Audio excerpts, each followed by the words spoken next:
En lien avec la proximité spatiale des informations visuelles, le fait de renforcer la proximité dans le temps aide aussi les élèves à mieux traiter les informations.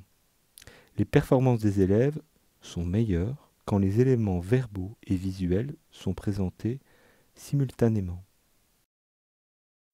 Par exemple, dans le cadre d'une communication orale, à l'aide d'un diaporama, synchronisez l'apparition de vos différents écrans en fonction de votre discours, en prévoyant vos commentaires associés dans la zone sous la dia, pour autant qu'il ne soit pas une simple lecture des informations à l'écran.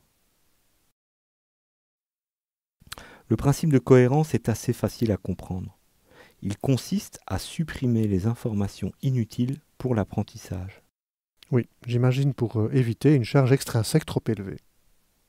Il est en effet essentiel de présenter seulement les images, les mots et les commentaires pertinents pour traiter le sujet.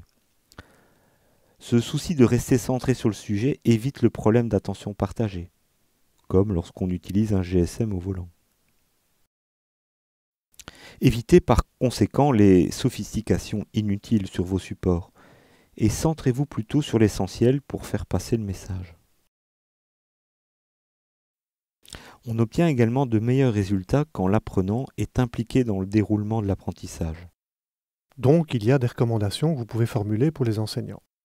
Oui, une séquence où l'élève peut interagir avec le média est plus efficace qu'une situation où l'élève doit simplement la suivre de manière linéaire. Lors de la découverte d'une séquence vidéo, faire une pause ou revenir en arrière donne la possibilité aux élèves de mieux gérer les informations en mémoire de travail. Dans cette situation, le travail individualisé et en autonomie est donc toujours préférable à une observation avec un grand groupe où les niveaux de compréhension peuvent évidemment varier. Cette interactivité pendant une présentation peut également passer par le questionnement des élèves par rapport aux différentes informations mises en évidence, et ainsi leur donner l'occasion de s'auto-évaluer pendant l'apprentissage. Ce questionnement peut favoriser la charge générative qui aide à la structuration des informations en mémoire à long terme. Meyer souligne aussi l'importance de la signalisation, qui repose sur l'idée que les informations qui sont mises en évidence sont mieux retenues que les autres. Cette démarche permet aux apprenants de mieux focaliser leur attention sur les éléments essentiels de la séquence pédagogique. Elle peut être envisagée via le canal visuel ou par le canal auditif. Et qu'est-ce qu'on peut mettre en œuvre pour profiter de cet effet de signalisation? Pour appliquer ce principe, on peut, lors d'une présentation, manipuler un pointeur pour focaliser l'attention sur les points importants ou ajouter progressivement des éléments sur la dia. On peut par exemple proposer un diaporama incomplet qui stimule les apprenants à rester vigilants sur le plan cognitif. Dans un texte, on peut utiliser le gras, la structuration à l'aide de titres, de sous-titres, ou même un sommaire pour guider la lecture des élèves. L'ancrage peut être associé au principe de pré-entraînement. Il vaut toujours mieux communiquer aux apprenants des informations sur le contenu, par exemple une séquence vidéo, un support de présentation, avant la séquence d'apprentissage où le contenu sera abordé. Et pourquoi? Cette démarche renvoie en quelque sorte au concept de zone proximale de développement, formulé par Vygotsky, qui souligne l'importance de partir du déjà-là de l'élève, pour l'aider à construire de nouvelles connaissances. La pédagogie inversée est en lien avec cette idée. Elle peut favoriser l'ancrage en donnant accès aux élèves aux ressources avant le cours. Elle les amène à s'approprier le contenu au préalable et à se questionner avant de le traiter d'une manière différente lors du cours en présentiel. Et parfois, ce qui se déroulera en salle de classe fera la part belle à des compétences différentes, de plus haut niveau, comme l'analyse ou la synthèse, plutôt que de réciter des listes de mots.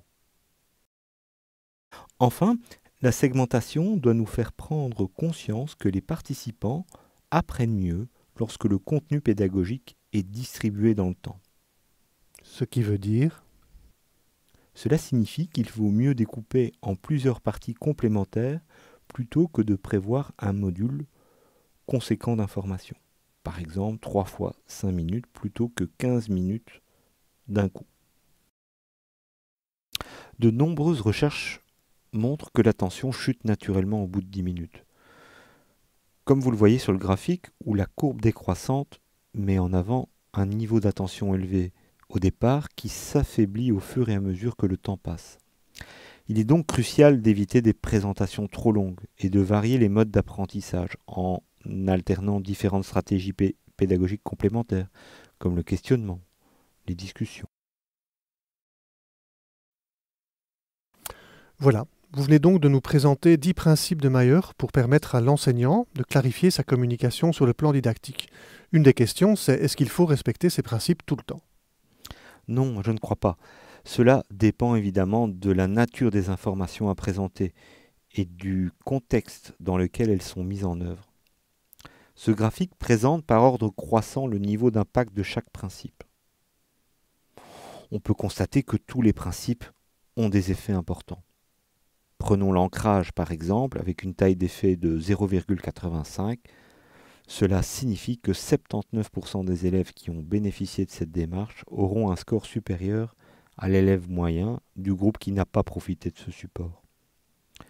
Quand on y regarde d'un peu plus près, on observe que c'est la complémentarité des médias, le partage du contrôle et la proximité temporelle qui entraînent les effets les plus importants.